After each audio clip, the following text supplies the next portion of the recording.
So then the next one, the second one, Trey, is I wrote this one. I wrote little punctuation marks for this stuff. I was only starting to write. I was young. Mm-hmm. I can write writing a novel now. It's hell on earth. It's just like the difference between written short stories, scripts, all kinds of things. It's not the same thing. Writing a novel is really extremely. You have to be very patient. And if you go back and back and back, make sure that everything's right and that it doesn't sound phony, but it's exciting at the same time.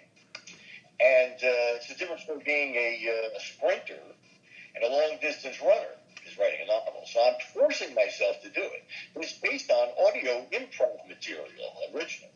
Mm-hmm.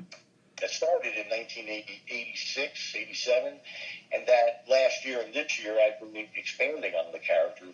Bert Barlingham, private detective, and he's sort of like a bogey kind of a guy.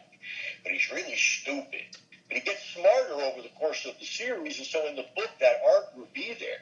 All you need for a story is a beginning, a middle, and an end, and a purpose. And then decide who your characters are and give them a reason to be there. And I learned to do it. So like the way Robin Williams and Jonathan Winters could do it off the cuff, but they weren't allowed within the structure of the system to come up with an entire story. Like Carson's not going to let Robin Williams or Jonathan Winters go on and do the whole show, is he? But they could, mm-hmm.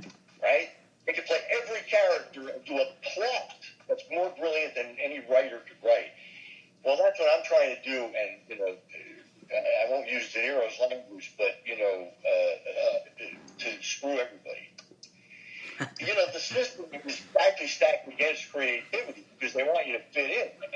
We've talked off mic about your situation where, okay, you have to say to me, you feel obligated to say to me when we first meet that you have, what do you call it, Asperger's? High functioning autism, but it can be. Okay, all right. So that right, you know what that actually means? Genius. Oh yeah. It's the one that's telling you because you're different, you're less than the group. The group is everyone. If you love this music, if you wear these clothes, if you do this, you're gonna be happy because everybody else is happy. Well, it ain't how it actually works. The truly happy people have evolved beyond following the crowd. They follow their own instincts, and then they call you names. Mm-hmm. By finding a little spot in your brain or a little personality difference or whatever. I'll tell you, to be honest, me, Joseph Betancourt, from the time I was 6 years old until the time I was 12 maybe, I went to school with nerds who hit me, who insulted me, who locked me in closets because I looked out the window at a bird and I already knew the lesson on the blackboard, which was 2 + 2 is 4. I don't need to ask 5 times. I was smarter than everybody else. Now, they didn't have the word autism, Asperger's, any of those things back then. It was split. You were either retarded, mm-hmm. Which is now insult, but at that time it just meant that you were slower. You have a mental retardation. Your mental processes are slower than somebody else. And I worked with, as they used to call them, the mentally retarded, as like a buddy system. And I had some fun, and they're wonderful people, and they're actually very brilliant as well, but their bodies are not functioning with their brain properly, But then on the other spectrum is you and me, for whatever my quirk is that makes me want to be different and be myself, So now I live in the woods. And someday maybe I'll show you a video or pictures of my property, but I live in the woods with chickens and ducks and a garden and peach trees and apple trees and plum trees. And, I was broke for quite a while and had some financial and personal health issues that have held me back for a few years, but I'm back. And I can announce to you right now, and we'll play something.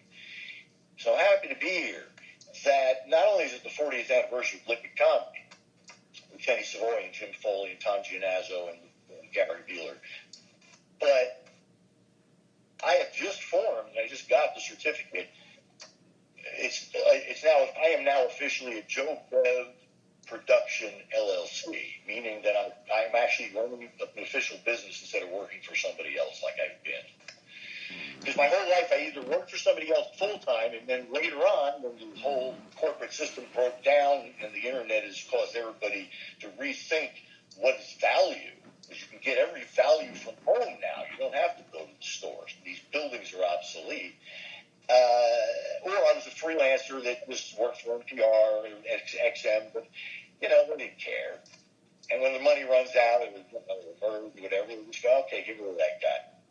So now I'm only realizing that I need to be my own entity and not work for anyone else. It doesn't mean that I'm not sharing the wealth, but it does mean that I have more opportunity to control my content. Because I like doing things that make people happy, not scared out of their minds. Oh, yeah. It's old-fashioned. Oh, I know it's very old-fashioned. It's very old-fashioned. My stuff is old-fashioned, and sometimes I put it out deliberately just to see what was happening. And you get your nostalgia buffs, your old-time radio people, and your comedy people. But then you get new people, 19-year-old guys named Trey. All of a sudden, you're hip to the old stuff. And they realize we don't have to give that up to also do, Batman reinvents 16 times, and each time he becomes more evil. There's another side, you think. So what this next one is that it's very short, very, very short. It's commercial. There's a gum called Big Red. They used to have a commercial on TV, and it was a cowboy singing, he will chew the gum called Big Red. It's got big flavor. It's cinnamon. It burns your mouth. Ooh, boy. And so at the time, I thought that was funny. So I created the same parody of that song in a Saturday Night Live kind of a way of Big Blue. And then Gary Beeler, who was an excellent guitar player, recorded. Not recorded here. He plays the music on stage. So as soon as we got off at Columbus and Isabella, he just ripped off his night jacket that he wore, bathrobe, whatever he was wearing, whatever. And underneath, he's got his regular clothes. I put on a cowboy hat, came out. He sat on a stool, and went down, down, down. So you'll hear it. All right, well, we'll play that. Big Blue.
And that was Big Blue. Very funny. Yeah, I'd only done once and never done again. And we didn't know we were as we were. And when I hear the stuff, I'm like, wow, that's as good as Saturday Night Live any day. Oh, yeah. At the time, it meant something. It doesn't necessarily mean anything now, but it is funny. And everybody pushing on the poor guy's boots. That's my sense of humor. It always has been. And Doss Butler had the same sense of humor. Stan Freberg, Bob and Ray. These are my idols. And when I listen to this sort of wry kind of humor where they exaggerate, but then they underplay a lot, too. So those are asides. And even though I'm very straight when I'm singing the song, the the comments, the side comments, are what makes it funny. You see, so I can take a serious story and turn it into a funny one, or do a parody of it, like I did my Sherlock Holmes series, or this new Brew Ballingham that's coming out on October 10th through Audible exclusively, and then it'll trip out to everywhere else, but through Amazon Audible. My publisher, by the way, is Blackstone, and they are wonderful. Been with them 11 years.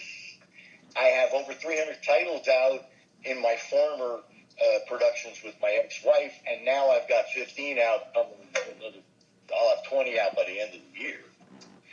And you can get them. You know, you can look up Joe Bev or Joe Bevilacqua, and they're a lot more personal. They're a lot more me. I'm doing whatever I want now. I'm not trying to figure out what people like. Mm-hmm. It's the first time in my life I've ever done that. Maybe because I've been alone for 3 years in the woods, sick with cancer, no one to help me or take care of me, and social services claiming that I might be committing fraud, and that I have $400,000 in my mattress, possibly. You know, I've been treated too well in the last few years. I sort of feel like John Lennon in 1980, after 5 years of staying home and being inward, thinking, and coming out with beautiful songs afterwards, like Starting Over. Or Miles Davis, who took 5 years off because he was trying to get himself off drugs, and his health had deteriorated, and he was in the middle of, bad relationships, and he wanted to clean himself up. He went to his father's house, locked himself in the guest room, and told his dad not to let him out for a week. And he cured himself. Now, the things that happened to me are not self-inflicted the way they were there, but it doesn't matter whether you hurt yourself or someone else hurt you, you're hurt. And it took me 5 years to get over my cancer and my seizures and all my problems, and then my wife leaving me on top of it all. I feel like I'm a new person, and I've had a growth. I feel good, and I feel better. That I can hike my dogs in the woods after we finish this, and come home and record something that I'll make money on. I'm doing much less television and film. The last film I did was this De Niro thing, and it was hard work. Hard work, and you don't get paid much, even union, unless you're a star. You have to have value. If you're just a player, you're just one of the actors, or you're the crew, you're not really treated very well. You take it. You just sort of are very patient, and you wait while they set up the lights in the set, and whatever's going on. It's my job mostly in a film is to just stand there on the X in the freezing cold when it's supposed to be summer, and I'm in a T-shirt trying not to freeze. Or running barefoot over rocks in the woods, being chased by hound dogs and guns being fired off because I'm playing Randall McCoys, the Hatfields and McCoys. I'll tell you one story, and then we should play another clip. I did Hatfields and McCoys, right? I played Randall McCoy, and then on whatever the show was, Blood Feuds for Investigation Discovery Channel, I think it was. And History Channel, I've done things for. But I did that, and about 2 years after that, I got called in to play the same part again. And I was like, well, I already played this. Okay, I can do it. So we did the show. And about 2 days after that, they called me up and said, we need you tomorrow to come in and do some retakes. I went in. It turned out they weren't retakes. They didn't want the guy playing Hatfield, and they made me be Hatfield instead. I said, well, who's going to play Randall McCoy if I'm not him? Oh, that guy over there. I turned, and he was the guy that played Hatfield the first show. We looked at each other like, we just flipped roles in 2 different TV shows. Anyway, there's more to the story, very funny, but I want to play another clip. The next one was recorded the same day, maybe Saturday or Sunday, in my bedroom, attic bedroom. And same day we did that Kenny and Amy one of the 2 kids. It was done actually right before this. And this is just Jim and I are drunk. And I'm going to tell them a story. And the story is based on something that Doug Butler wrote, but we turned it into our own drunk scene. It's 2 drunks. Back when you could do drunks and it wasn't politically incorrect.